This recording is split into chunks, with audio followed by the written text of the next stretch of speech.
Geoff, let's start off. What would be your top 3 priorities if you were elected sheriff? I think the number one priority has to be continuing delivery of services, our core services that we're mandated to provide. One of them is a jail. You know, we spend over $125 million a year running our jail facilities, and that's a mandate that we have to do. It's an expensive proposition. I'm really big on youth outreach programs. And while we've been really good on assertive enforcement of gang violence with youth, we haven't been really good about working with kids on the front end. I'm on the board of Casa Pacifica, and I really believe in working with troubled youth out there. Excuse me. And I think we need to look at alternative ways to deliver the services that we do deliver. We need to look to some alternatives for custody, alternatives for just housing people in jails, alternatives for our youth, and alternatives for people coming out of our jail facility so we can help them assimilate more productively back into the communities and be successful and not just continue with the 70% recidivism rate that we have. Thanks, Geoff. Many people believe that money should be directed towards prevention instead of incarceration. What is the proper balance in your mind? And I know you believe in programs that attempt to keep kids away from gangs and drugs, but what type of efforts will you make if elected sheriff? Well, there's kind of a balance.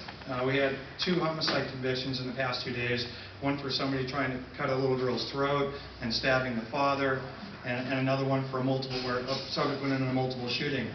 We have to keep those people in jail. We just have to lock some people up. It's just the way it is. But there are some offenders that we need to look for alternatives and how we house those people and what we do, and do they really need to be in custody? The other thing that we used to do that we quit doing, and I'll start again, is we had a transitional, and we actually called it transitions to help people assimilate back in. The state actually created a program because they're releasing all these inmates that they've talked about, but it's designed to help those people assimilate back into a workforce, especially one that's more challenging than ever with 10-11% unemployment. So that's where my focus will change. And we have to have a balance of both. We have to be able to keep some people incarcerated, but we really need to work hard to find alternatives for the majority of the population.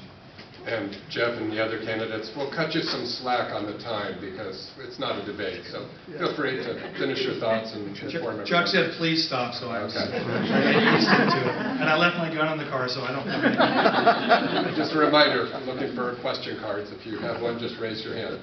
Geoff, the city of Ventura has its own police force. Why would people here in Ventura need to really worry about who's elected sheriff? Well, we all need to work together, and we have to have a collaborative effort. I'm really excited that Chief Corney, your chief here, in fact, all the chiefs of police in Ventura County are supporting and endorsing me. And actually, I got a great endorsement today, and it's a great place to announce it. Supervisor Steve Bennett. And that really meant a lot. So Kathy Long and John Zaragoza and now Steve Bennett are all supporting me. So that's really important. But it's a collaborative effort that we all need to work together so we don't duplicate resources. And criminals don't observe geographic boundaries. They don't cross back and forth. So we need to share resources, and we need to work together, and we need to be able to borrow back and forth. Instead of replicating extra officers in one city, well, maybe we need to share for 1 day or 2 days and send those people over there to help reduce the cost of delivering the services that we have to. Well, perhaps you could elaborate on what the sheriff does to provide services to the cities, the lab and the jails. We're the best around, so in 2 minutes I couldn't get it all in. We do run the jails, and so we incarcerate inmates from every city in the county. We have the only crime lab, and despite what it says in CSI, we cannot solve a murder in 37 minutes. It just doesn't happen that way. But we do all the DNA, we do alcohol testing, that all comes to our crime lab. We have the only bomb squad in Ventura County, and sadly, there's a lot of calls. Post 911, it's amazing how many calls for explosive devices we actually get. The big yellow helicopters you see up in the sky, although the firemen like to take credit for those because they do good things, those are actually Sheriff's Department helicopters. We subcontract out to the fire department to drop water, so we don't have that duplication of services.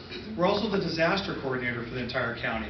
So if some major event happens in Ventura, whether it's a wildland fire, whatever it is, and the city of Ventura runs out of resources, you go through the sheriff, and we go to the state and the feds to not only bring additional resources in, but just as importantly, get the financial recovery of the costs that the city might have expended to deal with whatever disaster happens to arise.